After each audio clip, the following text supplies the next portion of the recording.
She was the voice that healed millions. But when Tamila Mann needed healing herself, the very people closest to her were plotting her downfall.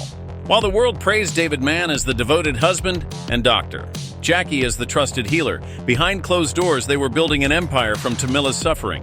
As her body grew weaker, their bank accounts grew stronger, medical records were lost, insurance policies were mysteriously rewritten, and Tamila's life, once filled with gospel and grace, was reduced to silence, secrecy, and slow suffocation. But one person saw it all. Tiffany Mann, Tamila's daughter, had stayed quiet for years, caught between loyalty to her father and love for her mother, until the day she found the folder.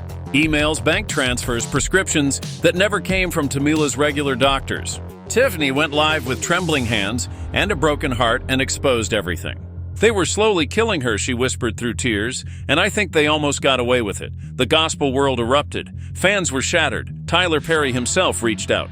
But this story isn't about celebrity. It's about betrayal wrapped in prayer and a daughter choosing truth over blood.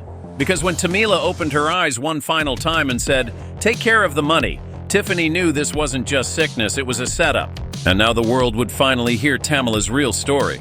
Not the perfect Sunday version, but the ugly buried truth behind the curtain. She was the voice of healing, the sound of Sunday mornings, the soul of gospel. But behind the voice was a woman slowly fading, while the two people closest to her watched. For years, the world believed in the perfect love story of David and Tamila Mann. They were seen as the gold standard of gospel royalty. Husband and wife, partners in purpose, unshakable in faith. But when Tamila started falling ill more than once, more than expected, questions began rising behind the scenes, and now her daughter Tiffany is revealing why. What the world didn't know was that Tamila's sickness didn't just come from within her body, it came from betrayal, silent, slow, and deliberate. And it came from the very man she built her empire with, and the very woman she called her closest friend. Tiffany Mann never wanted to go public. She never wanted to destroy the image of her family. But what she discovered behind closed doors left her no choice. It started small. Missing documents, shady bank transfers, and strange prescriptions Tamila couldn't remember asking for. Tamila's body was breaking down, but her instincts were waking up. And when Tiffany sat at her mother's bedside, holding her trembling hands, she heard it for the first time. "Baby," Tama whispered. "Don't trust the people smiling the most." Those words changed everything. Tiffany began digging. What she found shattered every belief she had about her parents. Her father David, who always played the loving, protective husband, had been secretly working with Dr. Jackie, Tamila's longtime friend and private physician. And the goal? Control Tamila's finances, alter her treatments, and eventually claim everything she built. Medical records had been tampered with, insurance policies rewritten. Millions in royalties rerouted to new joint accounts held by David Mann and Dr. Jackie. But that wasn't the worst part.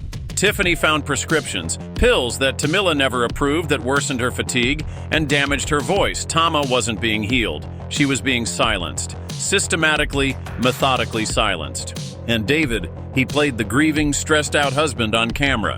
While off camera, he was taking vacations with Dr. Jackie. They weren't just partners in manipulation, they were lovers. Tiffany confronted her father. She begged him to explain, to deny it. But instead, he told her to stay quiet. "Don't ruin what we built," he said. But it wasn't we who built it. It was Tama. She gave the world her voice. He gave her betrayal. Tiffany made a choice that night. She turned on the camera. She went live, and with tears in her eyes and fire in her voice, she told the world what really happened. They were slowly killing her, she said. For money, for control, for power. While she prayed, they plotted. The internet exploded. Fans were stunned. Pastors, gospel leaders, and celebrities began demanding answers. Shouted justice for Tamila started trending, as the industry realized what had been happening behind the scenes for years. And in the middle of it all, Tama, the woman everyone thought was too weak to speak, sat up in her hospital bed and whispered, "I want to sing again." The story was no longer about money. It was about truth. It was about a woman who gave everything and the people who tried to take it all. This is only the beginning, because Tiffany isn't done. And Tamila, she's not done either.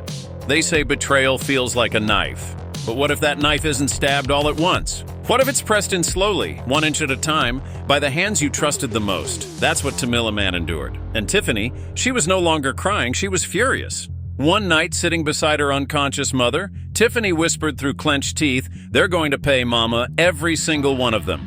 The next day, Tiffany uploaded something the world never expected, a secret recording. A confrontation between her and her father, David Mann. It wasn't just emotional, it was damning. "You let her suffer," she said in the clip. "You watched her fade and you still slept beside her like nothing was wrong, like you didn't know what you were doing." David's voice in the audio was cold. "I didn't ask for her to get sick," he said. "She was already getting weak. I just tried to move on. Jackie helped me see what I deserved." Tiffany's voice cracked. "You deserved what? To rob my mother? To poison her with fake medications? To steal her voice? The same voice that built this entire family?" The silence that followed was heavier than any scream. When the recording dropped, the internet lost its mind. This was no longer a family falling apart. This was a spiritual assassination in slow motion. Tamila had been the backbone of a gospel empire. She turned every scar into a sermon, every pain into a prayer. And in return, she was left to rot in silence while the two people she trusted most whispered promises over her hospital bed and signed documents behind her back. More evidence surfaced, emails between Dr. Jackie and David. One read, "If this works out, we'll both be free. Just keep Tiffany away from the files. She's too emotional." Another, "Tamila's voice has value even if she's not singing anymore. Think long term." That line shattered the gospel world. "You're telling me," one gospel artist tweeted, "they were counting her silence as part of their financial plan?" The betrayal wasn't just physical, it was spiritual, it was economic, it was personal. Church communities across the country began holding prayer circles. Artists like Yolanda Adams, Marvin Sapp, and Kirk Franklin shared broken heart emojis and quiet messages of support. Tamila had become more than a gospel singer. She was now the face of how faith can be abused when love turns into control. And what about Dr. Jackie? She disappeared.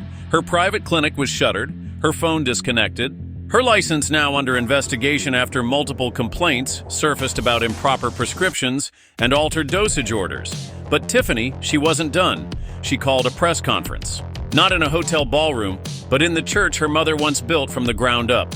She walked to the pulpit, held up her mother's Bible and said, "This isn't about fame, this is about my mother's voice. They tried to erase her. They used love like a weapon and money like poison, but she's still breathing. And I won't let her story be rewritten by thieves." The congregation stood in silence. Even reporters didn't move, because in that moment, it wasn't about gossip, it was about redemption through truth. That same night, Tiffany posted a video that would shake social media to its core. Tamela, frail but awake, sitting in a chair covered in a shawl, holding a microphone with trembling hands, she didn't speak. She just hummed, "Take Me to the King," faint, fragile, but unmistakably her. In 14 hours, the clip had 3 million views. Tamila, your justice for Tamila. She still sings, trended worldwide. David still silent, but legal experts confirmed fraud investigations were underway. Tamila's legal team had launched a full audit. And if proven true, David and Jackie could face felony charges, including conspiracy, elder abuse, and financial exploitation. But to Tiffany, the real victory was seeing her mother open her eyes again. One morning, as sunlight crept through the hospital blinds, Tamila looked at her daughter with tears in her eyes. "They tried to shut me up," she whispered, "but baby, I've still got one song left." Tiffany smiled. "Then we sing it together. Mama." Because this wasn't just a scandal. This was a war for a woman's legacy. And no matter how dark it got, her truth would rise like a resurrection. Tiffany thought the worst was over. She had exposed the truth. The world had listened. And her mother, Tamila Mann, was finally healing, not just physically, but spiritually. But betrayal doesn't end with exposure. Sometimes it fights back. It started subtly. Anonymous messages, emails from concerned family friends, comments on her post calling her a liar, a fame-hungry daughter trying to bring down her own blood. Then came a subpoena, not for justice, but for silence. David Mann filed an injunction against Tiffany, accusing her of defamation, emotional distress, and misrepresentation of private family matters. Dr. Jackie, in a shocking turn, backed him with legal support, claiming that Tiffany was jeopardizing a legacy of faith. Tiffany stood in the courtroom holding her mother's hand, trembling not with fear, but rage. "How dare you?" she said under her breath as David passed her without a glance. "You stood beside her for 30 years. And when she couldn't sing, couldn't walk,